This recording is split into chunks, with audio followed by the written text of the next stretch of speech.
अगर आपने अपने बालों पे या फिर अपने स्काल्प पे गलत तरीके से माइनॉक्सिडिल का यूज किया तो आपके बाल रीग्रो होने के बजाय बाकी उड़ भी जाएंगे एंड आपका हेयर लॉस और भी ज्यादा हो जाएगा, पहले से ज्यादा हो जाएगा।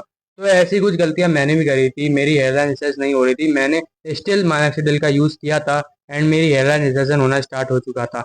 एंड फिर मैंने उस चीज को रिकवर कर लिया, मैंने अपनी हेयर लाइन रीग्रो कर ली। तो ऐसी कुछ गलतियों के बारे में आज बात करने वाला हूँ, इस वीडियो में बताने वाला हूँ एंड कुछ ऐसे पॉइंट्स हैं एंड कुछ ऐसी गलतियां जो कि आपको ध्यान में रखना पड़ेगा अगर आप माइनॉक्सिडिल यूज करने वाले हो या फिर आप माइनॉक्सिडिल यूज करना स्टार्ट कर चुके हो। सबसे पहली एंड सबसे मेजर जो गलती आती है जो कि मैंने भी करी थी उसी के बारे में बात करते हैं। एंड वो गलती ये है कि अगर आपका हेयर लॉस नहीं हो रहा है एंड अगर आपकी हेयर लाइन भी रिसर्च नहीं हो रही है तो आपको कभी माइनॉक्सिडिल यूज नहीं करना है। अगर आपके बाल फुली ग्रो है एंड आपकी हेयर लाइन बिल्कुल भी रिसर्च नहीं है तो आपको अपने बालों पे अपने स्काल्प पे बिल्कुल माइनॉक्सिडिल यूज करने की जरूरत नहीं है।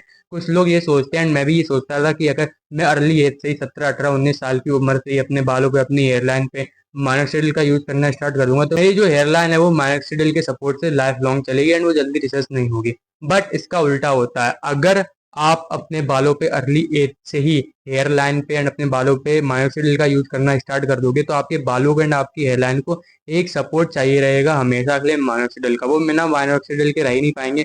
एंड जब आपका मायोसिडिल का सपोर्ट बंद हो जाएगा, जब मायोसिडिल का सपोर्ट देना बंद कर दोगे तब आपके बाल झड़ जाएंगे, आपके बाल चले जाएंगे। आपको ये गलती भूल कर भी नहीं करनी कि अगर आपका हेयर लॉस नहीं हो रहा है एंड आपका हेयर लाइन का रिसेशन नहीं हो रहा है तब भी आप मायोसिडिल का यूज करे जा रहे हो। जब आपका हेयर लॉस होना स्टार्ट हो या फिर जब आपकी हेयर लाइन रिसेशन होना स्टार्ट हो तभी आपको अपने बालों पे एंड अपनी हेयरलाइन पे माइनॉक्सिडिल का यूज करना है। दूसरा पॉइंट आता है वो आता है इनकंसिस्टेंसी। देखो माइनॉक्सिडिल कोई ऐसा खेल नहीं है कि आप एक दिन लगाओगे, 2 दिन लगाओगे, 3 दिन लगाओगे, फिर एक दिन का गैप ले लोगे, या फिर एक हफ्ते लगातार लगाओगे, 4 दिन का गैप ले लोगे, एक हफ्ते लगातार लगाओगे, एक हफ्ते का गैप ले लोगे। तो माइनॉक्सिडिल ऐसी चीज नहीं है, अगर आपने एक बार लगाना स्टार्ट कर दिया, आपसे डॉक्टर ने बोला कि आपको माइनॉक्सिडिल लगाना है आज से, तो आपको तब से माइनॉक्सिडिल लगाना रोज स्टार्ट कर देना है जब तक आपको डॉक्टर ये ना बोले कि अब आपको अपनी माइनॉक्सिडिल का डोसेज कम करना है या फिर आपको अपना माइनॉक्सिडिल लगाना बंद कर देना। आपको तब तक माइनॉक्सिडिल लगाना नहीं रोकना है। एंड अगर आप किसी डॉक्टर की रिकमेंडेशन नहीं लगा रहे हो, खुद से ही माइनॉक्सिडिल लगा रहे हो, तो आपको तब तक नहीं रोकना जब तक आपके बाल फुल्ली रिग्रो ना हो जाए, ठीक है। तो आपको ये बात ध्यान रखनी है। इसी के साथ जो हमारा तीसरा पॉइंट आता है वो आता है एक्सपेक्टिंग फास्टर रिजल्ट। तो यार देखो,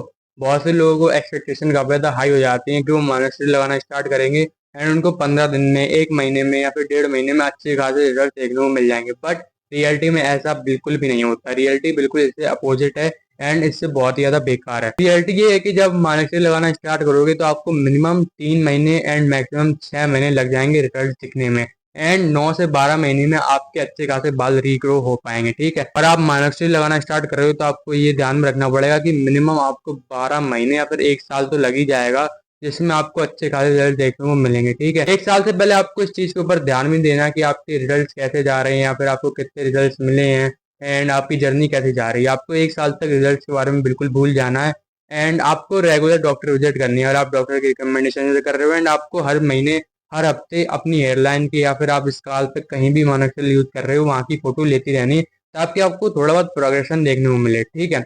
एंड जब आप 1 साल बाद कंपेयर कर रहे हो तो आपको कंपेयर करने के लिए कुछ तो हो कि हाँ 1 साल पहले इतना सेशन था तो 1 साल बाद इतने रिजल्ट देखने को मिले हैं, ठीक है। तो माइनॉक्सिडिल से अगर आपको अपने बाल रीग्रो करने हैं फुली तो ये तो मान के चल लो कि आपको मिनिमम 1.5 साल या फिर 2 साल लग जाएंगे, वो भी सिर्फ और सिर्फ माइनॉक्सिडिल के सपोर्ट से नहीं, आपको और भी चीजें लगेंगी। For example proper sleep, proper diet and proper physical activity. आपको माइनॉक्सिडिल के साथ इन सब चीजों के ऊपर भी ध्यान देना पड़ेगा।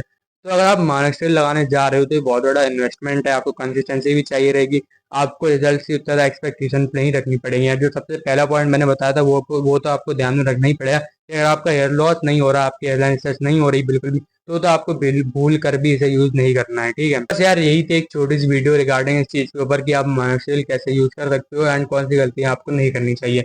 मैं मिलता हूँ आपको अगली बार में। सी यू नेक्स्ट टाइम।